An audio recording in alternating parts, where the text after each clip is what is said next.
أعوذ بالله من الشيطان الرجيم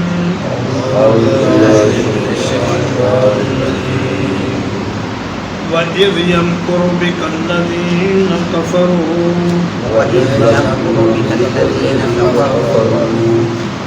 اور جب خفیہ تدبیر کر رہے تھے آپ کے بارے میں کافر لوگ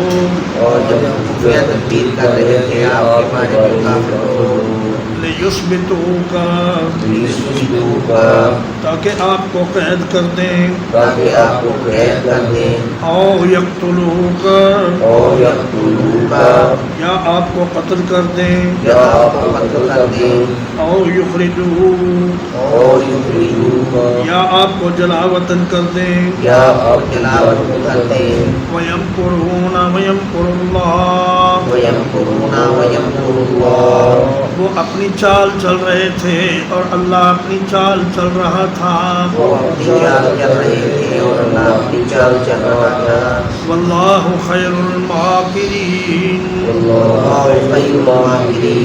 اور اللہ بہترین چال چلنے والا ہے جب کفار مکہ نے دیکھا کہ بہت سے مسلمان مکہ مکرمہ سے ہجرت کر کے مدینہ چلے گئے ہیں تو انہیں یہ تشویش لاحق ہوئی کہ اب اگر نبی کریم صلی اللہ علیہ وسلم بھی نکل گئے ہمارے ہاتھ سے تو دین کی یہ دعوت ایک بہت بڑی تحریک کی صورت اختیار کر لے گی اور یہ لوگ ہمارے اوپر حملہ کریں گے اور ہم سے اقتدار چھین لیں گے۔ تو دار الندوہ میں ایک مشاورتی اجلاس بلایا گیا۔ یہ دار الندوہ حرم شریف کے قریب ہی قصی بن کلاب کا گھر تھا، کافی بڑا گھر تھا جس کو انہوں نے پارلیمنٹ کے طور پر یا مشورے کے لیے ایک مقرر کردہ جگہ کا نام دے دیا اور اس کا نام رکھا دار الندوہ۔ آج کل یہ دار الندوہ حرم شریف میں شامل ہو چکا ہے اور بیت اللہ شریف کا باب الزیادات جس جگہ پر ہے وہاں پر یہ دار الندوہ موجود تھا۔ تو شیطان بھی ابلیس ایک بوڑھے بابے کی شکل میں وہاں آدم کا اور کہا کہ میں نجد کے علاقے سے آیا ہوں، میں نے سنا کہ یہاں کوئی اہم مشورہ ہو رہا ہے، تو قومی ہمدردی کے جذبے کے تحت میں بھی یہاں آ گیا ہوں تاکہ میں کوئی مفید مشورہ دے سکوں۔ اس میٹنگ میں ابو جہل، ابو البختری بن ہشام، ابو الاسود، عقبہ بن ابی معیط اور اس طرح کے بہت سے لوگ، طعیمہ بن عدی اور دیگر بڑے بڑے رؤسائے قریش شامل ہوئے۔ ایک تجویز یہ آئی کہ رسول اللہ صلی اللہ علیہ وسلم کو قید کر دیا جائے اور ان کو گھر سے باہر نہ نکلنے دیا جائے حتیٰ کہ یہ بھوکے پیاسے تڑپ تڑپ کر اسی قید میں مر جائیں۔ تو وہ بوڑھا نقدی کہنے لگا کہ یہ تجویز ٹھیک نہیں ہے، اس طرح تو بنو عبد مناف آئیں گے اور اس کو چھڑا کر لے جائیں گے۔ پھر ایک تجویز پیش ہوئی کہ آپ کو یہاں سے نکال دیا جائے اور ہماری جان چھوٹ جائے گی، یہ جہاں بھی جائیں اپنا رہیں، اپنی دعوت تک کا کام کریں، جو مرضی کریں۔ تو پھر اس بوڑھے نقدی نے کہا کہ نہیں، یہ تجویز بھی ٹھیک نہیں ہے، اس طرح تو آپ جانتے ہیں کہ وہ کتنا شیریں بیان ہے اور اس کے کلام میں کتنی تاثیر ہے اور دلوں کو کھینچنے کی کس قدر اس کے پاس صلاحیت ہے، تو یہ تو ایک بہت بڑی فوج لے کر تم پر حملہ آور ہوگا اور تمہیں نیست و نابود کر دے گا۔ پھر ابو جہل نے کہا کہ میرے خیال میں سب سے مناسب یہ ہے کہ ہر قبیلے کا ایک بہترین جنگجو نوجوان منتخب کیا جائے اور اس کو بہترین قسم کی تلوار دی جائے، اعلیٰ درجے کی، اور سارے مل کر یک بارگی محمد صلی اللہ علیہ وسلم پہ حملہ کر دیں اور ان کے پرخ سے اڑا دیں۔ بعد میں بنو ہاشم بدلہ تو قصاص تو لے نہیں سکیں گے، کیونکہ یہ قتل سارے قبیلوں پر تقسیم ہو جائے گا، تو دیت لے کر وہ خاموش ہو جائیں گے اور دیت ہم ادا کر دیں گے۔ یہ تجویز پاس ہو گئی، بندے بھی منتخب کر لیے گئے، وقت بھی متعین کر لیا گیا، اور یہ لوگ عین مقرر وقت پر اپنی ڈیوٹی پر بھی پہنچ گئے۔ ادھر اللہ تبارک و تعالیٰ نے اپنے نبی کو فرمایا وحی کے ذریعے کہ آج رات آپ اپنے گھر میں نہ سوئیں بلکہ باہر تشریف لے جائیں۔ یا باہر کیسے نکلوں؟ فرمایا آپ مٹی کی ایک مٹھی اٹھائیں اور ان کی طرف اچھال دیں، اللہ تبارک و تعالیٰ ان کی آنکھوں میں یہ مٹی اور کنکر پہنچا دے گا اور یہ آپ کو دیکھ نہیں سکیں گے، آپ ان کے سامنے سے گزر جائیں۔ نبی کریم صلی اللہ علیہ وسلم نے حضرت علی سے فرمایا کہ اے علی، آج کی رات تم نے میرے بستر پر گزارنی ہے، اور آہستہ سے کان میں بتلا بھی دیا کہ یہ کافر تمہارا کچھ نہیں بگاڑ سکیں گے، صبح تم لوگوں کی امانتیں واپس کر کے مدینے آ جانا۔ چنانچہ ایسا ہی ہوا، نبی کریم صلی اللہ علیہ وسلم نکل گئے اور کافروں کو کچھ پتہ نہ چلا، اور صرف حضرت علی رضی اللہ تعالیٰ عنہ کی کروٹیں بدلنے سے انہیں پتہ چل گیا کہ یہ نبی کریم صلی اللہ علیہ وسلم نہیں ہے بلکہ یہ کوئی اور ہے۔ انہوں نے پوچھا کہ اے علی، محمد کہاں ہے؟ تو انہوں نے کہا مجھے کیا پتہ، پہلے پر تم کھڑے ہو اور پوچھتے مجھ سے ہو۔ تو اس طرح حضرت علی رضی اللہ تعالیٰ عنہ بھی محفوظ رہے اور حضور بھی سیدنا صدیق اکبر کے گھر پہنچ گئے۔ فرمایا کہ اے ابو بکر، مجھے ہجرت کی اجازت مل گئی ہے۔ عرض کیا یا رسول اللہ میرا ساتھ؟ فرمایا تم بھی میرے ساتھ چلو۔ تو سیدنا ابو بکر صدیق بہت خوش ہوئے اور آپ صلی اللہ علیہ وسلم کو لے کر غار ثور کی طرف چلے۔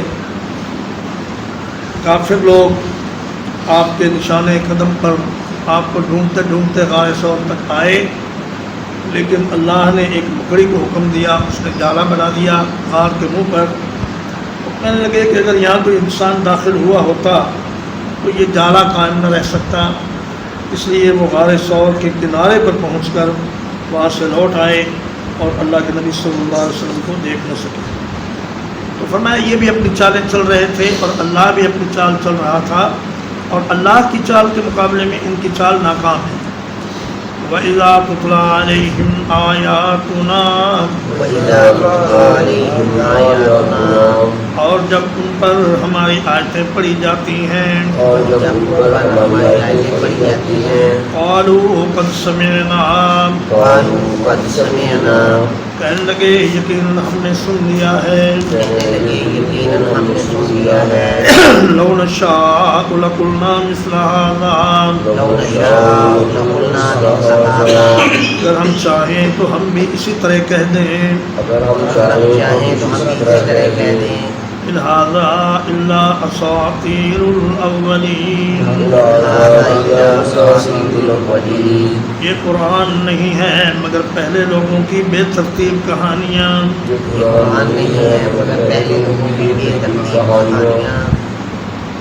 کہنے لگے کہ یہ قرآن کیا ہے؟ یہ پہلی قوموں کی چند بے ترتیب کہانیاں ہیں۔ تو فرمایا کہ قرآن ترتیب وار تاریخی قصے بیان کرنے کے لیے نہیں آیا، بلکہ قرآن مجید تو انسانیت کی نصیحت کے لیے آیا ہے، اور جس قصے کی جتنے حصے کی جہاں ضرورت ہوتی ہے اتنا وہ وہاں بیان کر دیتا ہے۔ پورا قصہ بیان کرنا قرآن مجید کا مقصود نہیں ہے۔ یہ بات نضر ابن حارث نے کہی تھی۔ وہ شام اور فارس کے ملکوں میں جاتا تجارت کے لیے، اور وہاں سے رستم و اسفندیار کے قصے سن کر آتا اور لوگوں سے کہتا کہ اے لوگوں، محمد کی بات نہ سنو، آؤ میں تمہیں اس سے بہتر بات سناتا ہوں۔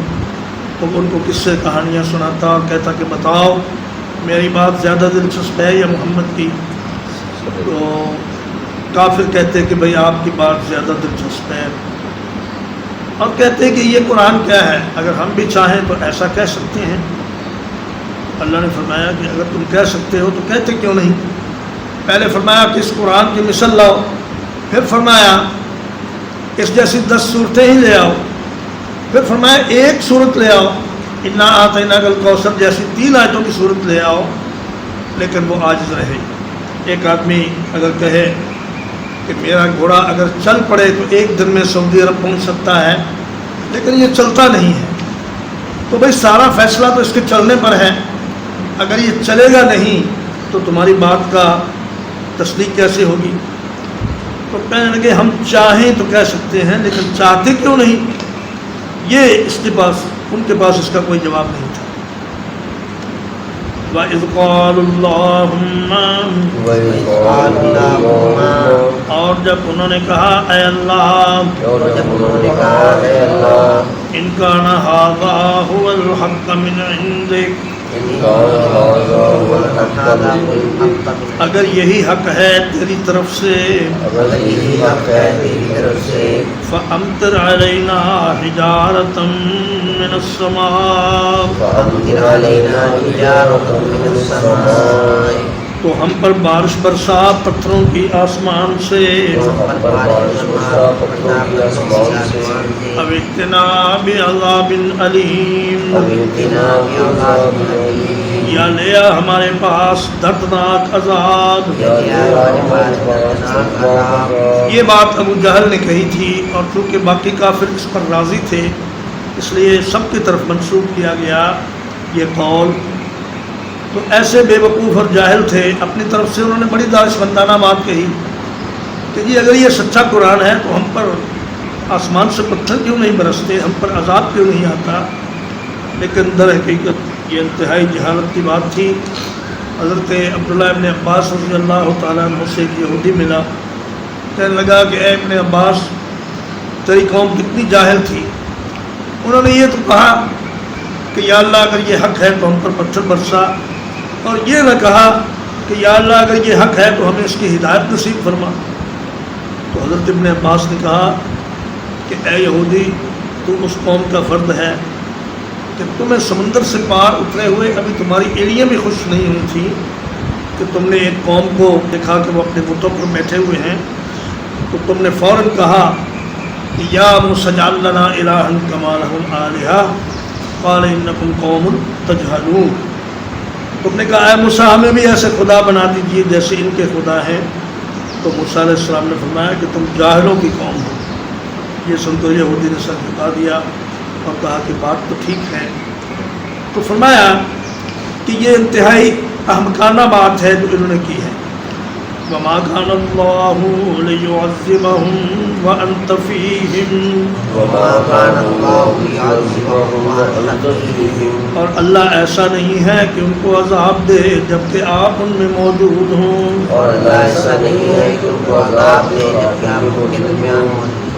وَمَا كَانَ اللَّهُ مُعَذِّبَهُمْ، اور اللہ ایسا نہیں ہے کہ انہیں عذاب دے، وَهُمْ يَسْتَغْفِرُونَ، جبکہ وہ بخشش مانگتے ہوں۔ فرمایا اللہ کا دستور یہ ہے کہ جب تک نبی کسی قوم میں ہوتا ہے اللہ اس قوم پر عذاب نہیں بھیجتا، جیسا کہ لوط علیہ السلام کے قصے میں فرمایا فَأَخْرَجْنَا مَنْ كَانَ فِيهَا مِنَ الْمُؤْمِنِينَ، ہم نے آخری مومن تک اس بستی سے باہر نکال دیا، پھر عذاب آیا۔ ہود علیہ السلام کی قوم پر بھی ایسا ہی ہوا، صالح علیہ السلام کی قوم پر بھی ایسا ہی ہوا۔ اور فرمایا جب تک بخشش مانگنے والے کسی بستی میں رہتے ہیں ہم اس پر عذاب نہیں بھیجتے۔ بخشش مانگنے والوں کا سے مراد یا تو وہ مسلمان ہیں جو ابھی مکہ میں موجود تھے، یا ان کی اولادوں سے پیدا ہونے والے وہ لوگ ہیں جو مسلمان ہوں گے اور اسلام کے لیے تقویت کا باعث بنیں گے، اور یا پھر یہ خود کافر آہستہ آہستہ مسلمان ہو جائیں گے۔ تو اس لیے ان سب کو تباہ کر دینا اور مٹا دینا یہ اللہ کی مصلحت اور حکمت کے خلاف ہے۔ وما لهم ألا يعذبهم الله اور انہیں کیا ہے کہ اللہ انہیں عذاب نہ دے وهم يصدون عن المسجد الحرام حالانکہ وہ مسجد حرام سے لوگوں کو روکتے ہیں وما كانوا أولياء اور وہ اس کے جائز متولی نہیں ہیں ان اولیاءہ الا المتقون اس بیت اللہ کے متولی وہی ہیں جو پرہیزگار ہیں ولکن اکثرهم لا يعلمون لیکن ان کے اکثر لوگ اس بات کو نہیں جانتے میں اب یہ اللہ کے عذاب کے مستحق ہو چکے ہیں لیکن یہ عذاب ان پر اس صورت میں آئے گا کہ ان پر قحط آئے گا بھوک آئے گی خوف مسلط ہوگا اور جنگ بدر ہوگی جس میں ان کے 70 مارے جائیں گے اور 70 ناک رگڑ کر قید ہوں گے پھر اس کے بعد فتح مکہ ہوگی جس سے مکمل طور پر کفار کا صفایا ہو جائے گا تو اب یہ مستحق ہو گئے عذاب کے جب نبی یہاں سے تشریف لے گئے ہیں تو اس لیے کہ یہ لوگوں کو عمرے سے روکتے ہیں مسجد حرام میں داخل ہونے سے روکتے ہیں سن 6 ہجری میں نبی کریم صلی اللہ علیہ وسلم عمرے کا وفد لے کر مکہ مکرمہ آنا چاہا لیکن انہوں نے منع کر دیا تو آپ نے حدیبیہ کے مقام پر قیام فرمایا اور ان کے ساتھ صلح حدیبیہ ہوئی جس میں 10 سال تک جنگ بند رکھنے کا معاہدہ ہوا بعد میں اس معاہدے کو قریش نے خود ہی توڑ دیا اور نبی صلی اللہ علیہ وسلم نے 8 ہجری میں مکہ مکرمہ پر چڑھائی کی اور اس کو فتح کر دیا وَإِذْ يَمْكُرُ بِكَ الَّذِينَ كَفَرُوا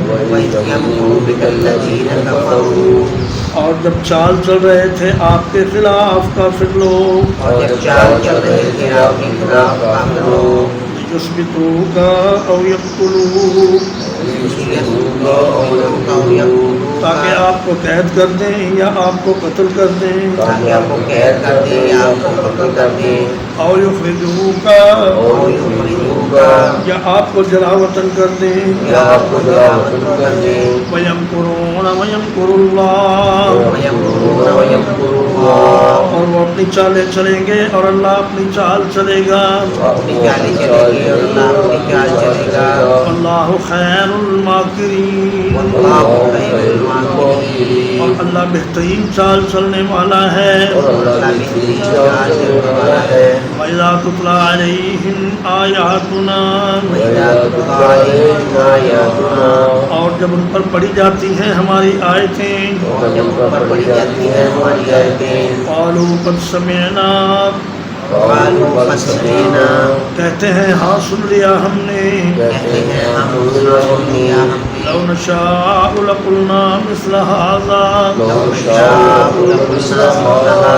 اگر ہم چاہیں تو ہم بھی ایسا ہی کہہ دیں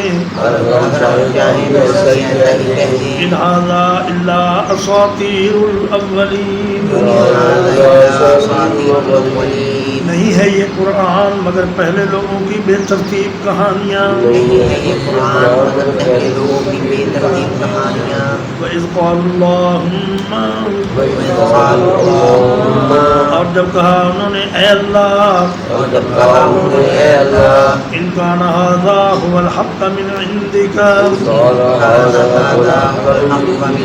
اگر یہی ہے حق تیری طرف سے فَأَمْطِرْ عَلَيْنَا حِجَارَةً مِّنَ السَّمَاءِ تو بارش برسا ہم پر پتھروں کی آسمان سے اب ائتنا بعذاب علیم یا لیا ہمارے پاس دردناک عذاب وما كان الله ليعذبهم وأنت فيهم اور اللہ ایسا نہیں ہے کہ ان کو عذاب کرے جبکہ آپ ان میں موجود ہوں وما كان الله معذبهم وهم يستغفرون وما كان الله معذبهم وهم يستغفرون اور اللہ ان کو عذاب کرنے والا نہیں ہے جبکہ وہ بخشش مانگ رہے ہوں اور اللہ ان کو عذاب کرنے والا نہیں ہے جبکہ وہ بخشش مانگ رہے ہوں وما لهم ألا يعذبهم الله وما لهم ألا يعذبهم الله اب انہیں کیا ہے کہ اللہ انہیں عذاب نہ دے انہیں کیا ہے کہ اللہ انہیں عذاب نہ دے وهم يصدون عن المسجد الحرام وهم يصدون عن المسجد الحرام حالانکہ وہ مسجد حرام سے لوگوں کو روکتے ہیں حالانکہ وہ مسجد حرام سے لوگوں کو روکتے ہیں وما كانوا اولیاء وما كانوا أولياء اور نہ ہی وہ اس کے جائز متولی ہیں نہ ہی وہ اس کے جائز متولی ہیں ان اولیاؤہ الا المتقون ان أولياؤه إلا المتقون اس کے ولی نہیں ہیں مگر صرف متقی لوگ اس کے ولی نہیں ہے وہ صرف متقی لوگ ولكن اکثرهم لا يعلمون ولكن أكثرهم لا يعلمون لیکن ان کے اکثر لوگ نہیں جانتے لیکن اکثر لوگ نہیں جانتے وصلی اللہ علی نبینا محمد وآلہ وصحبہ اجمعین